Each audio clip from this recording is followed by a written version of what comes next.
तो आज निफ्टी 50 में पहला एंट्री था, दो ट्रेड लिया था। आज है 11 नवंबर 2024, मंडे। आज दो ट्रेड लिया था और दोनों ट्रेड सक्सेसफुल रहा, छोटा एसएल के साथ। तो पहला ट्रेड था 1050 मैक्रोज में, लाइव स्ट्रीम में लिया था। ये वाला कहाँ कह रहे, हाँ ये वाला। तो मैक्रोज में जब आया तो इसने छोटा सा एसएल लेके इसने अप मूव देना शुरू कर दिया था। यहाँ पे एक 3 मिनट का एफबीजी भी था।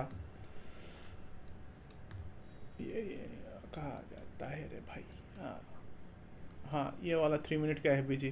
तो इसको रेस्पेक्ट कर रहा था, मैं इसको देख रहा था लाइव स्ट्रीम में। इसको रेस्पेक्ट कर रहा था बॉडी। बॉडी रेस्पेक्ट करने के बाद यहाँ पे जब ये वाला ऐसे लिया मैक्रोज में, और मार्केट अप, मैं बुलिश ही था तब तक स्ट्रांगली। तो यहाँ पे मैंने बाय किया था और मेरा टारगेट था इसके ऊपर तक। पर इस वाले ट्रेड में मुझे इतना कॉन्फिडेंस नहीं था बैंक निफ्टी की वजह से। Bank Nifty previous day high के क्लोज था, तो इसीलिए मैंने यहाँ पे ही बेच दिया था। तो इतना अच्छा ट्रेड नहीं था ये वाला। कुछ 3 क्वांटिटी लिया था, यानी कि 75 क्वांटिटी था, 3 लॉट लिया था। तो 1200 में ही बेच दिया, कुछ 17-18 पॉइंट का ही कैप्चर कर पाया था। तो मेन ट्रेड था जब यहाँ पे एकुमुलेट होके मार्केट यहाँ पे ब्रेकआउट देके नीचे आया। तो ऐसा टाइप का मूव मुझे बहुत पसंद है।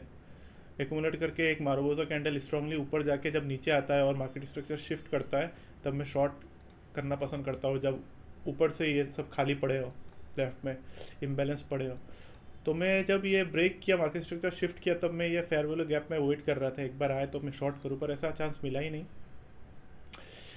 एनओक के नीचे आया, एंडोक के नीचे आया, और यहाँ पे एक बार फेयर वैल्यू गैप को आके रेस्पेक्ट किया और नीचे आ गया। तो मुझे कभी चांस मिला नहीं। लेकिन उसी टाइम बैंक निफ्टी, आप लोग देख सकते हैं कि मार्केट जब यहाँ पे था, ये अगर डिस्प्लेसमेंट माने 1220 को, तो बैंक निफ्टी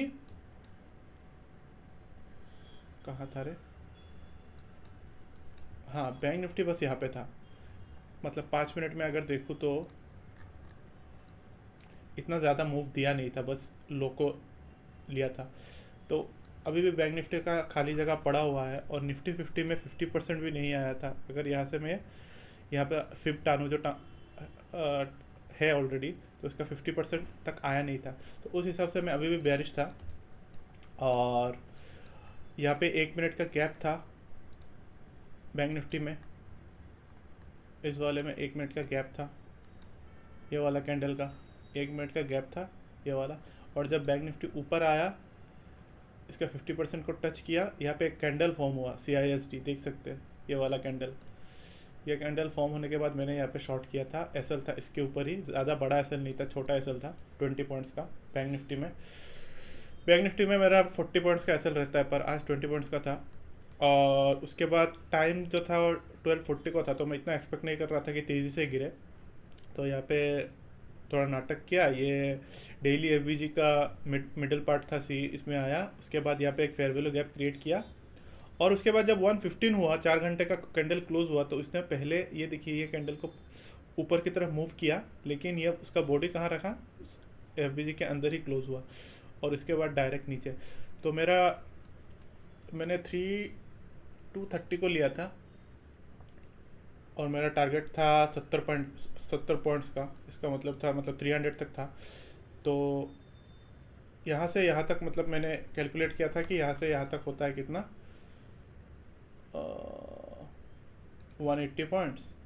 तो कुछ 70 पॉइंट्स का रखा था, और यहाँ पे था ब्रेकर ब्लॉक, उसकी वजह से मेरा टारगेट यहाँ पे था। ये था प्रॉपर ब्रेकर ब्लॉक। अगर आप देखें, ये ब्रेक, इसका लोको लिया, उसके बाद इसने ब्रेक किया, तो ये प्रॉपर ब्रेकर ब्लॉक है, और ब्रेकर ब्लॉक तक मेरा टारगेट था। लेकिन इसके पहले इस मूव ने ही मेरे को 70 पॉइंट्स दे दिया, और मैं यहीं पे निकल गया। और ये बाकी जो मूव हुआ वो मैं कैप्चर किया नहीं, मन भी नहीं था। और ऑलरेडी दो ट्रेड में सक्सेसफुल होने के बाद और ज़्यादा ट्रेड करने का मन नहीं करता। तो ये था आज का report. Total 4400 day wise summary, sorry trade history में एग्जिट प्राइस था 306, मैंने 300 पे रखा था, 306 पे कैसे गया। और 232 में एंट्री प्राइस था बैंक निफ्टी का, और एसएल था 205 नहीं 210 210 था पहले, नहीं 205 था पहले, उसके बाद मैंने इसको यहाँ पे ले आया था, ये वाले को यहाँ पे एसएल को ले आया था जब ये मार्केट नीचे आ रहा था। तो यही था एंट्री। आज का अच्छा मार्केट था। अभी यूएस मार्केट में फंडेड अकाउंट के लिए प्रैक्टिस करना है, तो देखते हैं क्या होता है। तो अभी मेरा टारगेट है नियो स्टॉक्स में, इसको 60,000 रुपीज़ का टारगेट है, और मेरा एसएल मैक्सिमम ड्रॉ डाउन मैंने 25,000 का रखा है। मैंने फंडेड अकाउंट के चैलेंज के हिसाब से रखा है सब कुछ। 25,000 अगर मैं लॉस खा लेता हूँ अभी से, तो मैं फेल्ड हूँ। इस वाले चैलेंज में फिर से नया करके शुरू करूँगा वर्चुअल मनी से, और 60,000 अगर हिट होता है तो मैं डायरेक्टली फंडेड अकाउंट के लिए अप्लाई करूँगा। लेकिन ये इंडियन मार्केट है, तो आज यूएस मार्केट भी करना है 8 बजे से, तो उसमें भी सेम ही टारगेट रहेगा। तो आज थोड़ा वीडियो लंबा हो गया है, तो मिलते हैं 8 बजे या फिर कल, अगर वीडियो आप लोग बाद देख रहे हैं तो। चलो बाय।